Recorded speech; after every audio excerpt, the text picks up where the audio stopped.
오늘은 날주 본문 중에서 열왕기하 21장을 가지고 말씀을 나누려고 합니다. 열왕기하 21장은 히스기야의 아들 므낫세의 치세를 다루고 있는 부분입니다. 이제 열왕기하 21장쯤이 되면 이제 열왕기서도 이제 막바지를 향해 가고 있다라는 것을 우리가 알 수 있습니다. 그것을 확 체감할 수 있는 부분이 오늘 본문 21장입니다. 바로 앞에 본문 20장까지만 해도 상황이 그렇게까지 나쁘지는 않았습니다. 어제 3부 예배 설교 기억하십니까? 담임 목사님께서 말씀하셨던 히스기야가 바로 앞장까지 등장을 하죠. 므낫세의 부왕 히스기야 때까지만 해도 분위기가 그렇게 나쁘진 않았거든요. 아수르 사네립의 침공 이야기 어제 들었습니다. 그 침공 때문에 남유다가 잠깐 어려움을 겪긴 했지만 그럼에도 히스기야가 하나님을 의지함으로 하나님께 기도함으로 그 위기를 넘겼던 것을 우리는 확인할 수 있었습니다. 그러나 다시 오늘 본문 21장으로 넘어와서 보면요, 그 분위기가 180도 달라집니다. 진짜 이제 남유다 왕국의 끝이 얼마 안 남았다는 것을 알려주는 것이 바로 히스기야의 아들 므낫세의 등장입니다. 이 므낫세는 과연 어떤 행동을 했기에 얼마 남지 않은 남유다 왕국의 수명을 단축시켰는지, 그리고 그 단축을 촉진시켰는지 오늘 말씀을 통해서 확인해 보려고 합니다. 먼저 우리 1절을 다시 한번 읽어볼까요? 1절 다시 한번 읽어보도록 하겠습니다. 시작.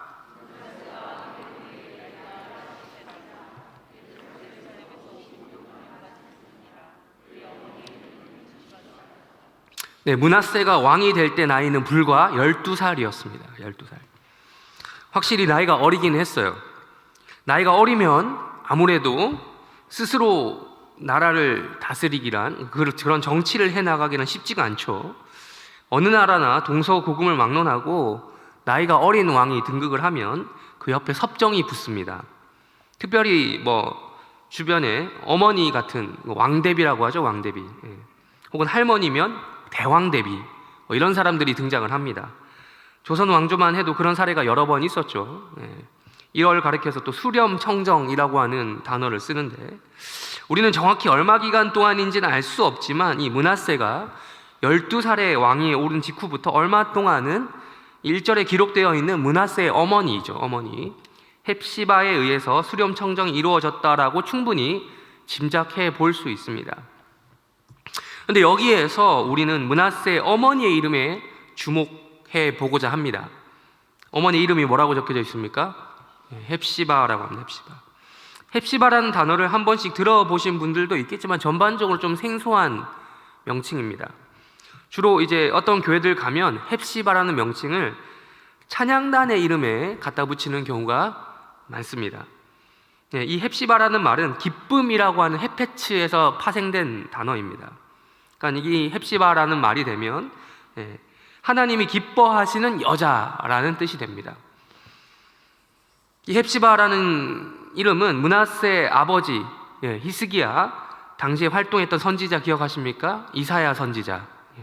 이 이사야 선지자가 기록한 이사야서 62장에도 나오는 단어입니다. 이사야 62장을 보면 이 헵시바라고 하는 단어는 당시의 왕비겠죠, 왕비. 이 왕비의 이름은 미래에 회복될 예루살렘의 모습, 즉 하나님께서 이스라엘과 결혼하시겠다라고 하는 미래상을 그리면서 뷸라라고 하는 단어, 뷸라는 배우자라고 하는 단어인데 이 단어와 함께 등장하는 겁니다. 근데 이 이름을 듣기만 해도 이스라엘 백성들은, 유다 백성들은 이런 헵시바, 뷸라라는 단어만 들어도 정말 긍정적인 에너지를 받게 되는 거죠. 소망에 가득 찰 수밖에 없는 그런 말로 이해하게 되는 거죠. 이 헵시바라는 이름을 소개하는 열왕기하 21장의 1절, 우리가 지금 읽은 이 1절의 분위기 어떻습니까? 아름답지 않습니까? 얼마나 긍정적인 상황입니까? 게다가 선왕, 자기 아버지 왕, 부왕이라고도 하고, 이 히스기야는 므낫세의 할아버지, 할아버지 아하스, 그러니까 히스기야의 아버지죠. 아하스가 망쳐놓았던 유다의 여호와 하나님을 향한 신앙을 다시금 회복시켜 놓은 위인에 가까운 인물이었습니다. 히스기야가. 이 히스기야라는 훌륭한 아버지를 두었던 므낫세는 이제는 요즘 애들 말로 평타만 치면 되는 상황이었습니다. 아버지 히스기야가 다져놓은 기초로 인해 배경과 상황은 매우 좋았기 때문에 평균만 해도 된다라는 말이었어요. 땅을 다지고 씨를 뿌리고 물을 주었던 것이죠, 아버지가. 이제 자라나는 것 보고 열매를 거두기만 하면 되는 상황이었어요. 그러나 성경은 이 한 구절 1절이 끝나자마자 바로 히스기야와 헵시바 사이에서 태어난 므낫세가 이 선대에 이루어 놓은 업적을 어떻게 망가뜨렸는지, 물거품이 되게 했는지, 이 훌륭한 유다라는 밭을 어떻게 무너뜨려 놨는지 서술을 하고 있습니다. 우리 2절을 함께 읽도록 하겠습니다. 2절 읽겠습니다. 시작.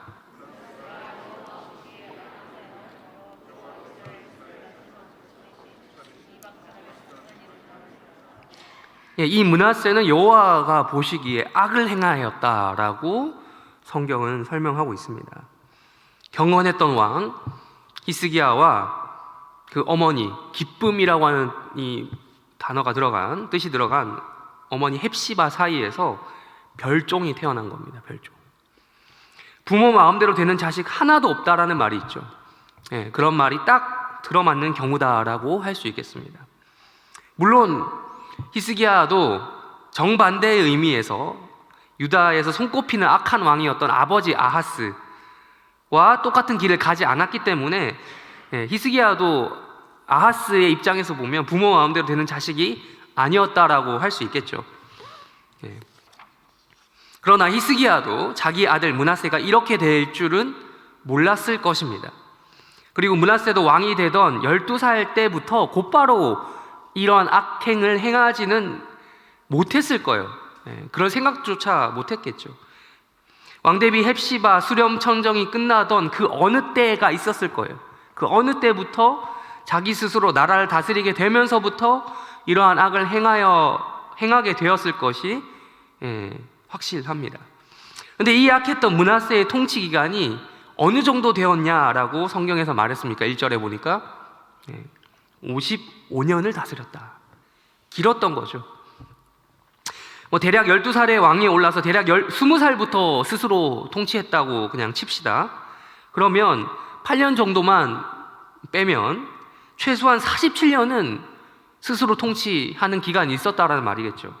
많이 양보해도 40년 정도 혼자 다스렸다라고 친다면 40년이라고 하는 아주 긴 기간 동안 므낫세는 남유다의 왕으로서 여호와가 보시기에 악을 많이 행하였던 것입니다.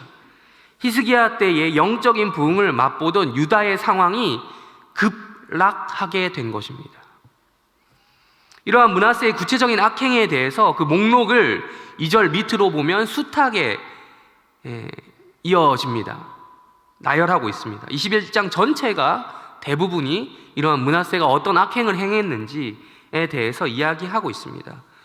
이방 사람, 그러니까 가나안 민족이죠. 가나안 민족이 가증한 일을 따랐다.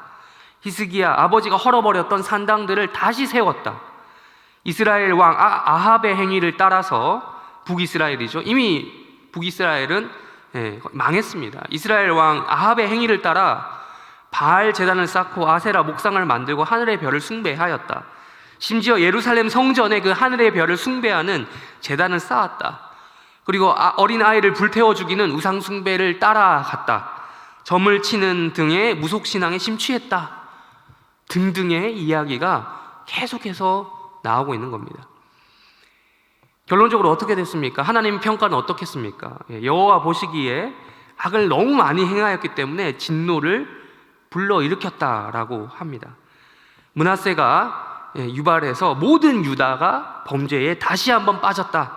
그래서 유다의 멸망이 촉진되었다라는 평가를 성경이 내리고 있습니다. 그런데 여기서 우리가 결론을 내기 위하여 단 한 가지 중요한 사실을 추가적으로 더 확인해 보려고 합니다. 결정적 단서라고 할 수 있겠는데요. 앞서서 므낫세의 어머니의 이름을, 헵시바의 이름 뜻을 잠깐 살펴봤습니다. 그런 것처럼 지금은 므낫세의 이름 뜻이 이제 뭔지 확인해 보려고 합니다. 사실 므낫세라는 이름이 열왕기서에 처음 등장하는 것은 아닙니다. 다들 잘 아시겠지만 므낫세는 어디에 처음 나옵니까? 이런 이름이 장명이 되는 때가 언제입니까? 네, 창세기에 나옵니다. 창세기. 요셉의 두 아들 중 첫째로 태어난 아이가 므낫세라고 하는 아이입니다. 첫째로 태어나서 훗날 야곱에게 축복을 받고 야곱의 손자였는데 야곱의 아들로 입양이 됩니다. 그래서 이스라엘 12지파에 편입이 되는 사람이죠. 기억하시죠? 레위가 빠지고 그 자리를 므낫세와 에브라임이 들어가게 됩니다. 요셉이 첫째 아들의 이름을 왜 므낫세라고 지었었는지 기억하십니까? 그 배경. 므낫세 이름 뜻이 무엇이었습니까? 잊어버리다라고 하는 뜻이 있습니다. 요셉이 무엇을 잊어버렸기 때문에 이름을 이렇게 지었습니까? 그가 당했던 인생의 굴곡, 고난이 있었는데 그것을 잊어버렸다는 뜻이죠. 형들로부터 시기, 질투, 미움을 받아서 죽을 뻔했고요. 또한 애굽에 팔려가 종살이 했고요. 거기에 그치지 않고 억울하게 누명을 뒤집어 쓰고 죄수가 되었습니다. 그래서 감옥에 갇히기까지 했습니다. 그 요셉을 그렇게 낮추시던 하나님께서 그를 애굽의 총리라고 하는 지위까지 높여주시는 반전이 일어나는 것이 창세기 후반부의 내용입니다. 그리고 그 애굽 땅에서 무엇까지 하냐면 결혼까지 합니다. 애굽 땅에서 애굽인과 결혼을 하게 되죠. 그러면서 정착을 하고 거기에서 이룬 가정에서 아들까지 낳게 되었죠. 그래서 요셉이 잊어버렸던 것은 과거의 수고와 고통과 고난과 환난과 굴곡이었던 것이죠. 그것을 잊어버렸다라는 의미에서 자기 첫째 아들의 이름을 므낫세라고 지었던 것입니다.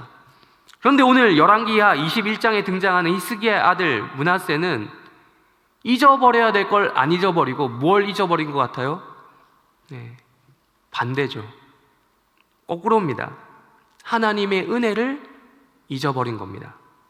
하나님의 은혜로 고통과 고난을 잊어버린 것이 아니라 하나님의 은혜를 잊어버린 것입니다.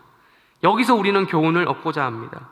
우리는 또 다른 의미에서 모두가 므낫세이기 때문이죠. 우리는 살면서 무엇을 잊어버리고 살아가야 하는가라는 것입니다.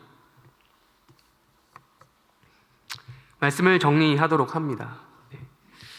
그렇습니다. 고난입니다. 고통입니다. 고난과 고통을 우리가 잊어버려야겠죠.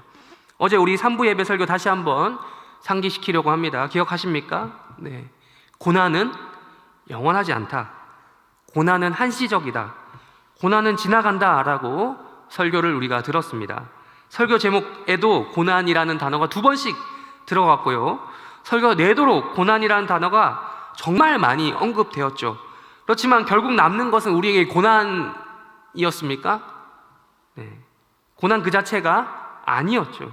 고난 자체에 집중할 것이 아니라 고난을 통해서 드러나는 하나님의 은혜 그리고 하나님의 영광에 집중해야 된다는 것이 어제 설교의 핵심이었습니다. 마찬가지로 우리는요, 오늘 본문에서 나타난 므낫세처럼 잊어버려야 될 것을 잊어버리지 않고 잊어버려야지 말할 것을 잊어버리면 안 되겠습니다. 므낫세처럼 하나님의 은혜를 잊어버리는 과오를 범해서는 안 된다는 말입니다. 오늘 하루를 이렇게 하나님 앞에 나와 시작하는 여러분을 축복합니다. 일주일을 시작하는 여러분을 축복합니다. 이렇게 시작하시면서 하나님의 영광과 은혜를 잊어버리지 말도록 하시면 좋겠습니다. 기억을 합시다. 하나님의 은혜만을 기억하고요, 우리에게 닥쳐왔던 과거의 고난을, 또한 지금 당하고 있는 고난이 있다면 그 고난을, 또한 미래에 다가올 수 있는 가능성이 있는 그 고난을 잊어버리는 하나님의 은혜가 우리 해림교회 성도들 가운데 넘치기를 바랍니다. 말씀을 마치고 주기도문으로 기도하시고 각자 개인 기도 제목 가지고 기도하시다가 때가 되면 돌아가시기를 바랍니다. 기도하시겠습니다. 하늘에 계신 우리 아버지여, 이름이 거룩히 여김을 받으시오며 나라가 임하옵시며 뜻이 하늘에서 이루어진 것 같이 땅에서도 이루어지이다. 오늘날 우리에게 일용할 양식을 주옵시고 우리가 우리에게 죄 지은 자를 사하여 준 것 같이 우리 죄를 사하여 주옵시고 우리를 시험에 들게 하지 마옵시고 다만 악에서 구하옵소서. 대개 나라와 권세와 영광이 아버지께 영원히 있사옵나이다. 아멘. 기도하시겠습니다.